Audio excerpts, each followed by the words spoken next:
hindi. Hello? Nanonood ka ng Wawawin, no? Tutok para manalo? Po. Nanonood ka ba? Opo. Okay, ano pangalan mo? Elaine Asejo po. Elaine, ilang taong ka na, Elaine? Elaine Asejo po. Ilang taong ka na, Iha? 19 na po ako, Kuya Will. 19? Elaine, pwede mo... 19 na po ako. Ha? Ilang taong ka na, Iha? Elaine? 19 po. Elaine, taong ka na? Hello po, Kuya Will. Medyo, hinaan mo yung TV mo, please, Elaine. Yan, nag-e-echo tayo kasi hindi tayo magkakaintindihan. Pakipatay mo yung volume ng TV. Okay. So, 19 years old ka na, Elaine. Apo. Elaine, kayo dyan. Elaine? Apo. Elaine, kayong magkakasama sa bahay? Nasa Pasig po ako, Kuya Will. Oo nga, Elaine, kayo magkakasama dyan? Naka-quarantine po ako. Oo. Elaine, kayo naka-quarantine? Hindi po, solo lang po ako, Kuya Will. Kasi po tama. yung pamilya ko po nasa Bicol. So ikaw ay ilang araw ka ng quarantine dyan? Apo. Ilang araw ka na? Magto 2 months na po, Kuya Will. Nagtatrabaho po ako dito. Hindi ka naka-quarantine, naka-lock-in ka ba? Ano ba? Kasi pag quarantine, ang tawag doon, yung naka 14 days quarantine ka. Pero dito ka nagtatrabaho? Apo, sa Pasig po. Ano ang trabaho mo, Elaine? Kasambahay po, Kuya Will. Kasambahay ka. So ang mga magulang mo nasa Bicol? Apo, yung mga kapatid ko po. 19 ka pa lang, nagtatrabaho ka na, Iha. Apo, nag-stop po ako, Kuya Will, this year. Bakit? Kulang po yung tuition sa college ko po, sa criminology. So anong year mo na ba dapat sa college?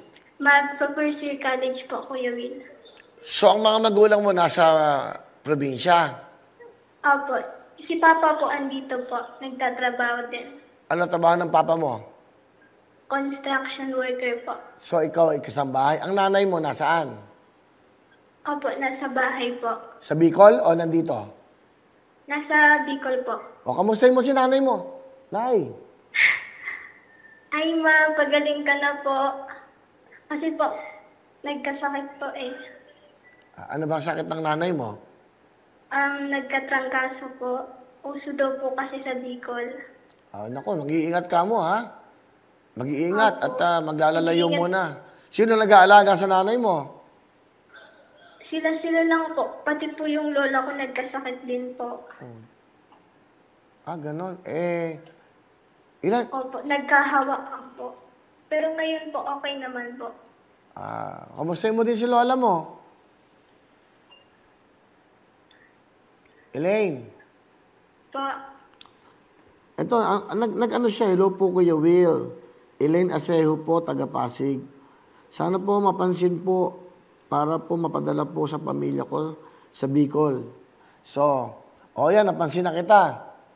Dahil nagmensahe ka. Ano bang pangarap mo sa buhay mo, Elaine? Pangarap ko pong maging pulis, Kuya Will. Bakit gusto mo? Matulungan ko rin po yung mga magulang ko. Bakit mo gusto maging pulis? Gusto ko pong paglingkuran yung bansa natin po, Kuya Will. Tsaka po, gusto mo magsilbi sa bayan? Ha? Opo. Ano nararamdaman mo ngayon? Magkausap tayo ngayon. Masaya po, Kuya Will. Masaya po, Kuya Will. Hindi ko po inaasahan to.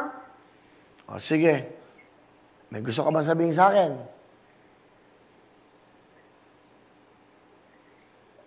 Salamat po, Kuya Will, sa napansin niyo po yung comment ko po sa YouTube. Malaking tulong po to para sa akin, para na rin po sa pamilya ko po, para po makapagpadala po ako doon. Sige. Dadagdagan ko itong aking bibigay sa'yo, ha? Bibigyan ka ng 30,000. Okay? Opo. Para padala mo yung pamilya mo sa probinsya. Ayan. Yung 10,000 bigay ng Lux White front row. Yung Salamat po, Kuya Will. Yung 20,000 bigay naman ng programang Wawawin. Para sa yan. O ano gusto mong sabihin? Maraming salamat po, Kuya Will. Lalo po sa mga bumubuo po ng Wawawin sa tutuktuin po, sa Lux White po.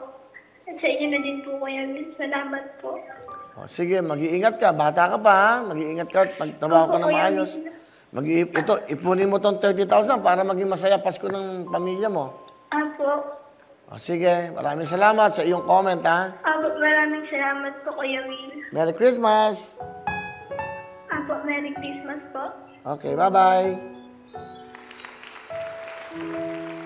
Ano siya, no? Napaka, naman, baba ng loob ng bata. Wawawin ang lahat sa aming pagbibigay ng saya at pag-asa ng iyong hinihintay. Wawawin ang lahat, dito'y wala na